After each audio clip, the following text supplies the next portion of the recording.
Good evening and welcome back to the Imaginary Gallery. It's TJ, your host. Tonight we're going to discuss love. Narcissistic style, that is. In real life, with real people, we look for what we call unconditional love, the kind of love our pets give us. Even if we yell at them because they tore up the furniture and you screamed at them and their ears went back and their tail went down and they hid when you left and went to the store and came back home, they were just as happy to see you as if none of that ever happened.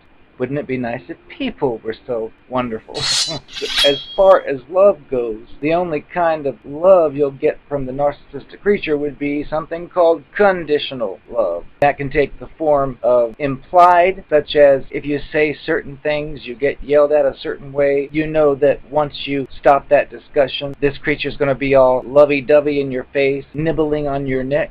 Sweet, so you become conditioned in many cases to don't bring up that topic, even though it means a lot to you and you need to have it discussed. You tell yourself, oh, don't bring that up because then I won't get the affection or whatever. That's conditional love.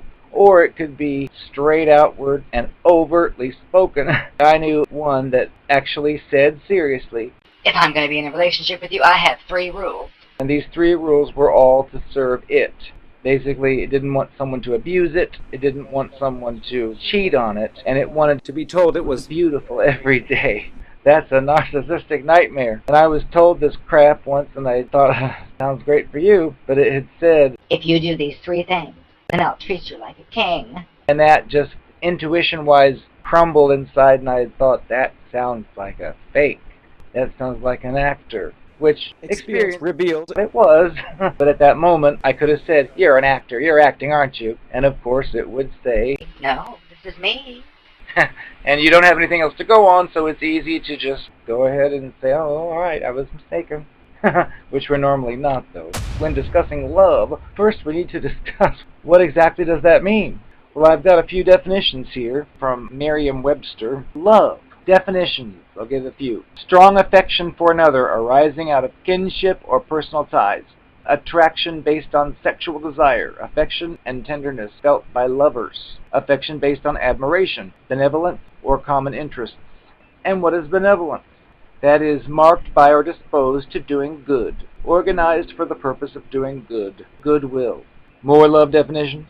Unselfish, loyal, and benevolent.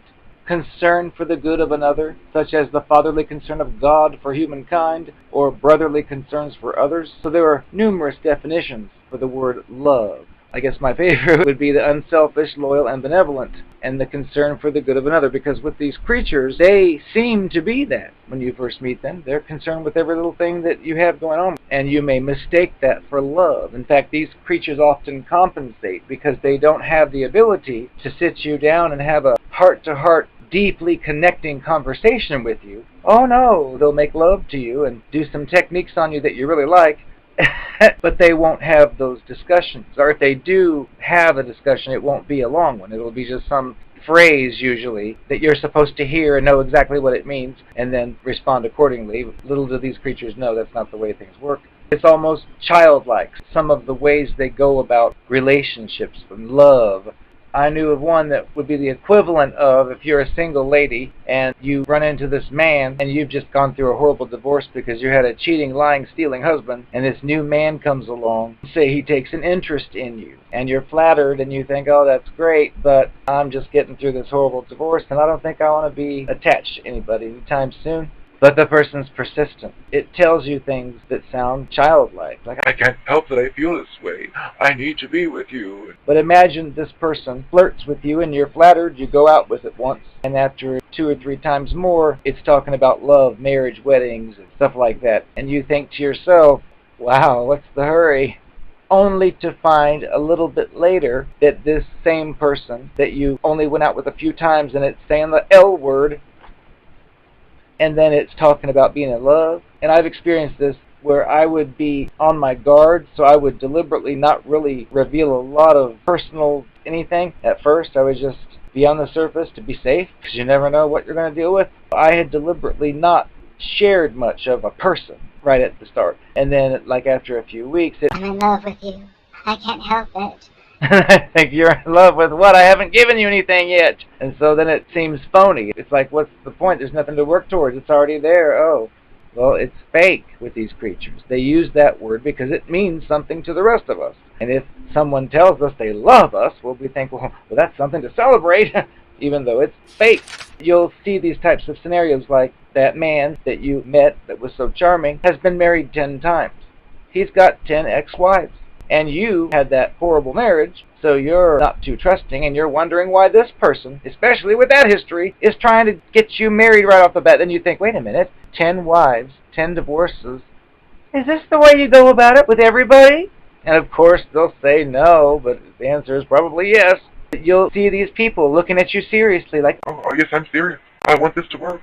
and you can't help but think, I can just picture that same speech being told to 10 other people. And that's how they are, but they would never admit that to you. That there was going to be love with that creature, it would be something that would slowly build up and grow over time based on various experiences and connections, which is very important. Back to the conditions. If you do these 3 things, I'll treat you like royalty. I noticed that in the 3 rules, there was nothing in there about what it was going to do for the target, except I'll treat you like a king or a queen. which, again, to me sounded like, oh, you'll act. Say, for example, you're one of those people who just can't stand children, and you're in a business environment with your bosses and superiors, and a bunch of children are around tugging at you and calling to you. You're going to put on an act so you don't look bad in front of your superiors. You wouldn't want to say, oh, I can't stand these kids, I'm leaving. You'd be instead, oh, yes, oh, what can I do for you? Oh, hi, what's your name? And fake, just to get through the social situation. That's not narcissistic creature behavior. That's just coping with everyday life. But these creatures give out that, at least to me, the vibration of, oh, I'll treat you like this. Oh, that sounds like a full-time job. And it just didn't feel right. And when these creatures claim to love you, be aware of lots of jealousy. And I've seen double standards with these creatures. For example, I was with the creature at a late hour one night, and my phone buzzed, and there was a text. It was from a friend I know, more of an internet type friend, sent a random message at like midnight saying, have a great night or something like that. Nothing filthy. The person was, of course, curious and jealous, and it saw it buzz. Oh, who's that? Oh, who's that calling? Who's that texting? And I just pulled it up and opened it and said, we read it together. And then I got to hear some of its blanket statement philosophy. It acted all suspicious and said, Oh, the only reason why anyone would text someone this late would be if there is someone you're dating. And I thought, oh, really? Well, tell me more. Because these types of wisdom that's not wise would come out a lot, and I'd be thinking, are you serious? Is this real? Remember that blanket statement. The funny thing was, many months later, we were in the same situation, except its phone buzzed, and I did the same, oh yeah, who's that? Playing the same game back to it. It opened it up, and it said something like, good night, sexy. And I thought, well, if anything's a booty call message, that's it, not mine, have a good evening. I then quickly brought back, oh, well, the only reason a person would text you that late would mean that it was some kind of date. And guess what? It turned out to be exactly that, which of course wasn't revealed for several months to a year, but it was ridiculous. And as far as you wondering if this creature really loved you, well, the answer is no. But it's not a sorry no. It's just, you have to realize they're not capable of it. It's not something they can do. Oh, they can fake it. They can make it seem like it's real, but they don't get it. And they never will. You can't teach it to them. They're just retarded and must be discarded. If they haven't discarded you. And if they did discard you, it is a blessing in disguise. You may not see it now, but you will eventually. These creatures are better off away from you. These creatures compensate when they try to show their love for you. They can only do it, though, with physical things, like bringing you flowers, bringing you a card, bringing you a special treat during the day, some kind of surprise, anything. They can do that stuff. They can give you a good night message every single night without fail, sometimes using the exact same words, like they have it on a template saved and they just click it and paste it. They probably have 10 others for 10 other people, too. They may bring you little gifts here and there. They may not even be expensive gifts, but the idea is for you to think, oh, this person's thinking of me. It must be love. And then they can say, I'm in love with you. but that's about it. Like, really? Tell me more. That's it. I'm in love with you. They don't know how to be unselfish, because to them, again, it's more of a form of control. They tell you they love you. That will get you into control, because you'll think that it thinks of love the same way you do, when to it, that's just a manipulation word to achieve its goal that works on you, and you can't be blamed, because if you question, are you really interested in love? Do you really love anything? You'll get ridiculous responses. You'll be told, Stop this. Why are you talking like that? Why can't you believe I love you? I just do. but it's fake. They cannot qualify it. So if you've been discarded by it, one day you'll realize that's a blessing in disguise. I'm the hottest, I'm the sexiest, I'm the best, most beautiful Narcopath you've ever laid eyes on. What more could you ask for? You made a mistake when you didn't stay with me, even though I discarded you, but still. It's your loss. It's always your loss. It's never mine.